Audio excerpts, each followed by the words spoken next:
Welcome to Spotlight on the Arts. My name is Bill Hirschman. I'm your host.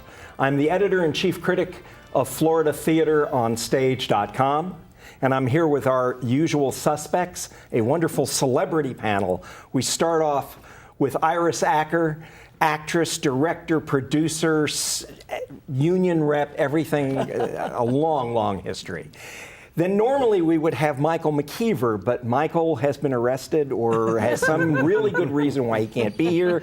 So we pulled the first person we could find off the street, and we have the incredibly talented and actually wonderfully articulate, intelligent Michael Leeds, director, and a long list of wonderful credits.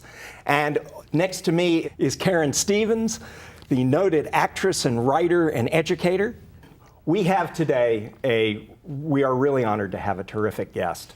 We have Joy Abbott, who has a longer list of titles than the four of us put together. She has been an actor, a director, a producer, a singer, a dancer, a tennis star, a swimming star, a retailer, a golfer. How could I forget golfer? And basically the protector and progenitor of the legacy of the great theatrical legend, George Abbott. So I want to thank you very much for coming. We see you at the theater all the time, which is not something you can't say about a lot of people that are involved in theater professionally. It's really wonderful that you take that time. I want you to talk a little bit about, a lot of people know you as George Abbott's wife, but you had an incredible career prior to that. Can you talk a little bit about your other hats that you've worn in your lifetime? Well, when I was, I worked my way through college, dancing and singing at this place, and I thought, I'd like to help my parents with my other three siblings. Well, actually, my sister went to Juilliard, and then I came to Temple University, and then there were two others. So I thought I'd help my parents out. So I went to this place called the Hawaiian Cottage in New Jersey, and I said, I can sing and I can dance, and so I said, I could use a job, and so they hired me, and here I had my own group, and then I did some woodshedding because there were those wonderful South Philadelphia Italian musicians, and so I became a singer and did my woodshedding with them. Wow. And then I went into the retail business. And did these musical fashion shows, and I hooked up with a furrier Jerry Miro. He had Miro's Furs in Philadelphia, and his furs enhanced my gowns and dresses, and my gowns enhanced his, and we made lots of money. So a lot of people who think of you as Mrs. George Abbott don't realize that you've had a very fulfilling and very, very busy life independent of that. Is that correct?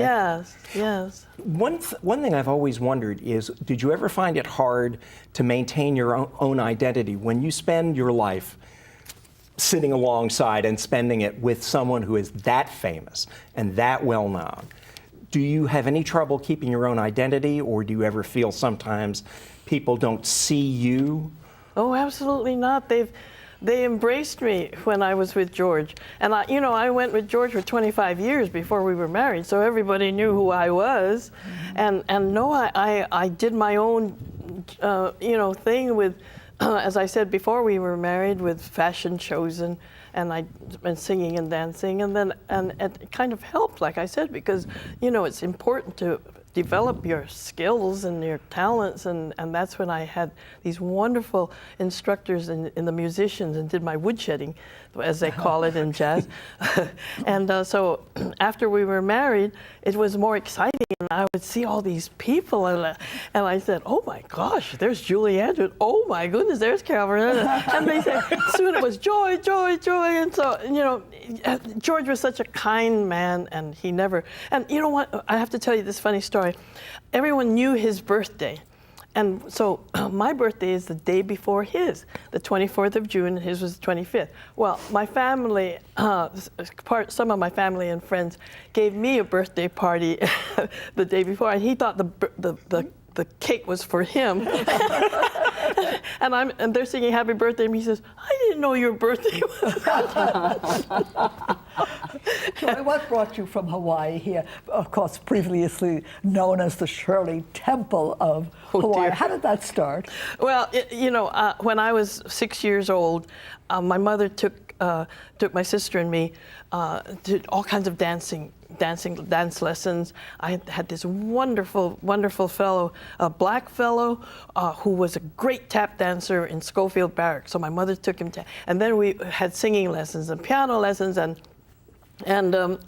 all kinds of lessons that my mother thought would help us later on in life.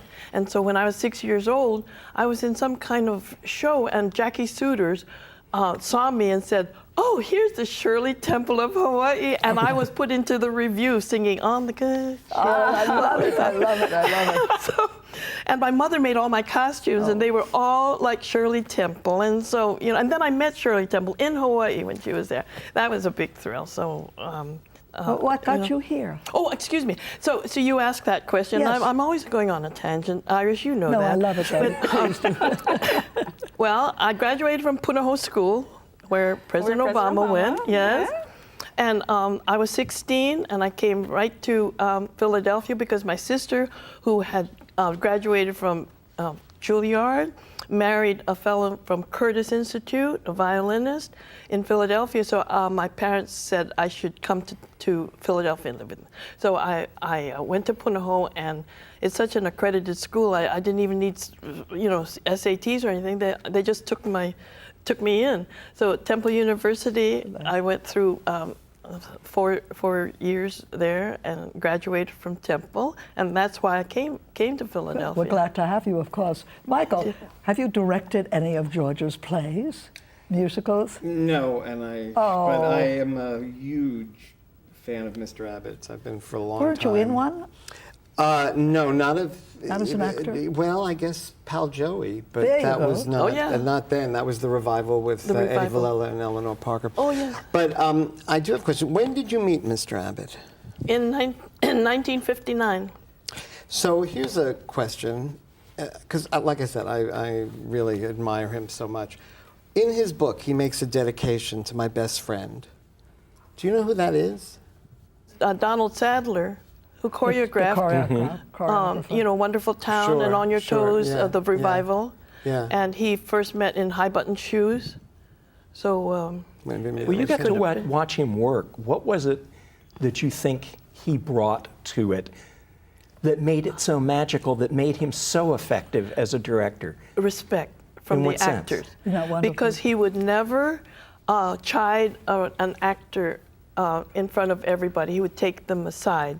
And, actors don't like line readings, but they would take them from Mr. Abbott That's right. because they knew that he would make them better. Mm-hmm. And so they would listen to him. As a matter of fact, Elaine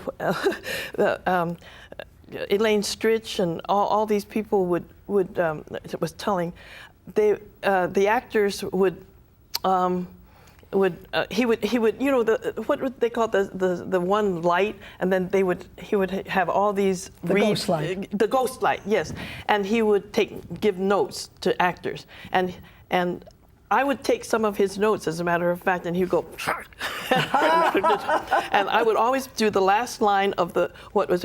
So he would take these notes, and then he would write them in his own handwriting after I gave him these little lines. So then he would give the reading, and he said, "Okay, so and so do this." Throw it on the floor. And now in the second act you should have done this, and what you do is da. So after he leaves, they're scrambling for their notes, and they iron them, and then they put them on their dressing room, whatever he gave them. Wow. And so my point is that they would respect him so much because they knew that he would make them better. Mm-hmm. Did you find it hard to fit in when you first came to the mainland? No. Was it difficult for you to find a niche for yourself? No, not at all, because at Punahou, Punahou School is all it was mostly, well, let me tell you, it was mostly Caucasians, 10% Asians. And the people who were there, it's the most accredited school west of the Mississippi, founded by the missionaries. And so there would be the Castle, the Cooks, and all the big five, the children of.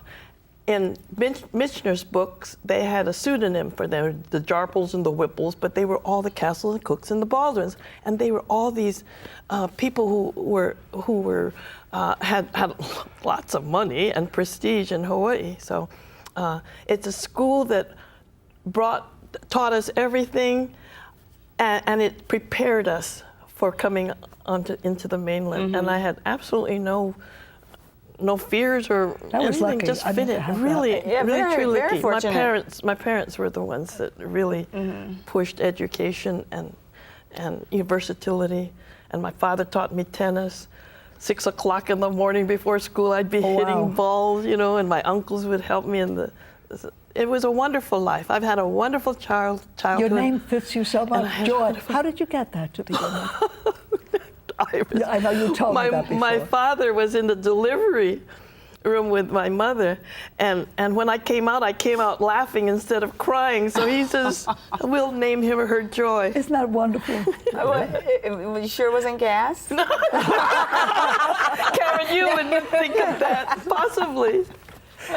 Did they, when you first came over, I read somewhere that you said that you didn't feel compelled to get involved in theater as deeply as you might have because that there weren't the opportunities for Asian American women. Right. There wasn't the cross-cultural casting that cross-casting. there is now. Can you talk a little about what there was or wasn't and what it looks like now? Yes, well, many people asked George, why didn't you put Joy in one of your plays? And so I answered, I said, look at this puss. I couldn't play anything that would be, like Oklahoma or Pajama King or Damn Yankees or anything or Tree Grows in Brooklyn, all these things, because it just is an incongruity of nationality, and it has to match whatever is written in the play. And so they had in the August Moon, they had Eli Wallach as a Chinese person, and in Pearl Buck, but you cannot do it the other way. But nowadays, nowadays you see all kinds of non-traditional casting. Non-traditional. What do you think has changed? Well, first of all, there was one Cinderella, and I didn't think that was that Rogers and Hammerstein put on TV, and that was the first cross-casting I'd seen. Well, it was terrible. They had a Filipino prince, they had Brandy, a black Cinderella, 2 transvestites as the stepsisters. I mean, but that was funny. It was really. Whitney Houston, right?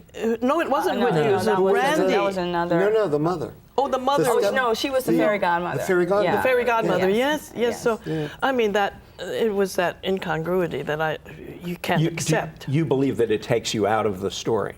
Oh, absolutely. But now there's a lot of cross-casting, and it works. Audra And I guess McDonald, that's kind of what I meant about when I asked about fitting in and finding a niche because of those types of things, getting roles and the availability of roles for, Right. an But Asian you know what? American When woman. I was married to George, I was Mrs. George Abbott, and he had the spotlight because he was the important person.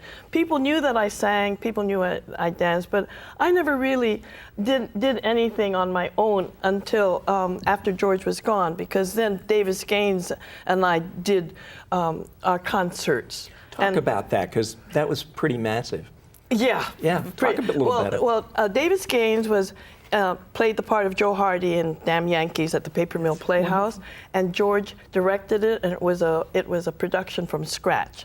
And this magnificent voice. Well, on George's 100th birthday at Indian Creek Country Club here, he came with several gypsies, and it was a celebration of his 100th birthday. And Jose Ferrer, Hal Prince did the MC.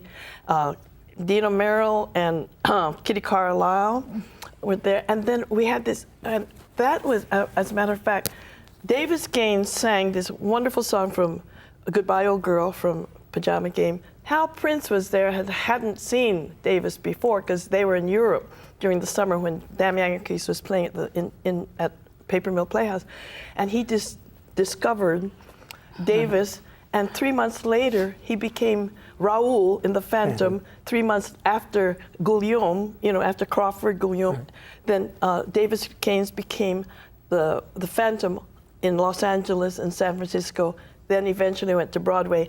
2,000 performances of The Phantom. Yes. Then we, after George died, then we went to the University of Rochester, and with the at the Eastman School of Music, we did a whole George Abbott review of songs using the theater people of Eastman School of Music, doing the background. They did the Tin Box from, Fiorello, and I did Bewitched, Bothered, and Bewildered from that. And so Davis and I formed this concert duo, and we've been all over. We just did for FIU right here in November 23rd last year, and then we were in Naples at the Royal Point Siena Country Club, and we've done everything. And he flies in from Los Angeles. Bless him. Joy, remember on his 100th birthday, well, not on his birthday, I interviewed George, and I was telling the story to everyone that I remember so vividly. He hated auditions. Oh, yes. Am I right? No. It's the other way. No, he invented auditions. I got it backwards. Yes, you did. Sorry, Iris. That's right, because they used to hire them because and they then used just to hire them right? and fire That's them. right. They used to hire them and fire them. Like Jose Ferrer got hired and fired. Right, and Garson Kanin. He would come in and as a matter of fact, one time he was reading a script. Garson Kanin worked for George as a script reader, and he read the redhead, a leading man. So the next day he came and he dyed his hair red, and George said, "What happened to you?" and so he said, in the old days it would be a waste of time because they would hire an actor, an actress. They wouldn't be the right person for the part, and so he invented the audition. So I didn't know that he knew. He also said that he knew, if I recall, he knew immediately. He could tell. Oh, he absolutely. said immediately, which is He really a gift. had that instinct. I'm not one, and there are directors, but you. No, you can too. Didn't you tell me you can too? You know right away whether it's different. I know right away whether they have training. Oh. Well, you know, Bill, you've heard the story that he's discovered, and Iris, you've mentioned how many he's discovered. Eddie Albert and Nancy Walker. Yes, and, we talked about and that. even Jose, Three Men on the Sherry, Horse, and all these people. Well, he has this instinct. Now, let me tell you, Nancy Walker came in blonde, just came in from the street practically to audition for George for Best Foot Forward. Mm-hmm. Well, she auditioned with Beat Me Daddy 8 to the Bar, and he saw this kind of, hung face, he thought she would be perfect for this part that would be in contrast to the ingenue, and she was had the best comedic, sense that he could discover right away. Do you, the Rogers and Hammerstein estate is very protective of their work, and their widows are often consulted to some degree about whether a production is in keeping or whether the liberties that are being taken are legitimate. Do you get consulted much about absolutely. George's work? Can you give us some examples? Well, Ted Chapin is head of the Rogers and Hammerstein. He's most respectful of authors' wives who are in the estate. And he, as a matter of fact, he just called me or emailed me. Nowadays they email stuff. And he just emailed me and said that Jerry Mitchell is in touch with the Ambassador Group in London, and they would like to do Boys from Syracuse. Would you give your permission? I went, yay! Yeah! Are you going to London? And I'm going to London. Pajama Game opens. The preview's May 2nd. We're going for opening press night on on May 13th, and it runs all through the summer by the Old Vic Cheshire group at the Shaftesbury. Ooh, that's something. Shaftesbury Theatre. It's very exciting. Do you ever do any workshops or classes for younger performers? Yes, as a matter of fact, now I have to tell you that I have a legacy with Temple University, and they a scholarship fund that I've established, and they've named the Joy of Joy Abbott School of Musical Theater, and I have another legacy after I die, you know, that royalties will continue in perpetuity to Temple University. But they wanted to name the theater now because I can help them. Well, I had just this spring we had Barbara Cook, who gave a master class to the musical theater people. And then last fall I had Hugh Panero, who is now the present Phantom. We had Jonathan Cirillo, who is a choreographer. We had this, I forgot her name, a makeup artist. And we had Mr. Schwartz, who was with the Disney for producing, and the director was, who did Into the Heights, Tommy Kail. Right. Yeah. Mm-hmm. So we had those 5 people limoed in to Temple University, and we had this workshop, and well, Q&A, actually, master's class. And so, yeah, and I just love helping people, and you know, it's time to give back. I've had such a wonderful, wonderful life, and George has provided me with all the opportunities, you know, fiscally and everything. So it's time to give back, and that's why I dedicated to Temple University. University of Rochester already has George's scholarships for 5 needy children, and just saw Into the Woods just last night, 2 nights ago, and there's a George Abbott scholarship at the the New World School, and the recipient of this year's was one of the leading men. He played the mysterious man in Into the Woods.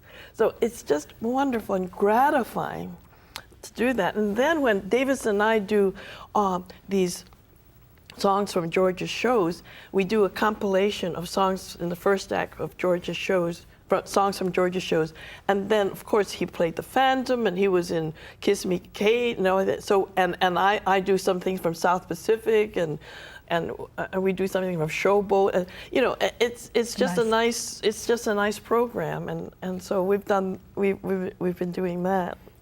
When you see productions today, can you see any of George's influences in any of the work absolutely. You see? Hal Prince has mimicked George in many ways personally. George had a apartment on Fifth Avenue. Hal had an apartment on Fifth Avenue. George had a house here. Hal brought a house here. and you know, he's just taken all of George's traits, and that's why he's one of the most respected directors now, because he will not reprimand. You know that story of Jerry Robbins. You know, when he fell, no one would help him. All the kids was like this, and he fell, and so. But you know, to George and me, he was a very nice man. But to others, he was not. So when you look back and having spent that much time with him and seen him in action, and when you talk to young people, and what sense do you get is his legacy besides what he wrote down? Is there something besides the plays that he wrote that you think lasts, even if people don't even know that's where it came from? Yeah, one of his biggest one sentence thing is, hold the mirror to nature. No, hold the nature to mirror. Hold the mirror to nature. Hold the mirror to nature.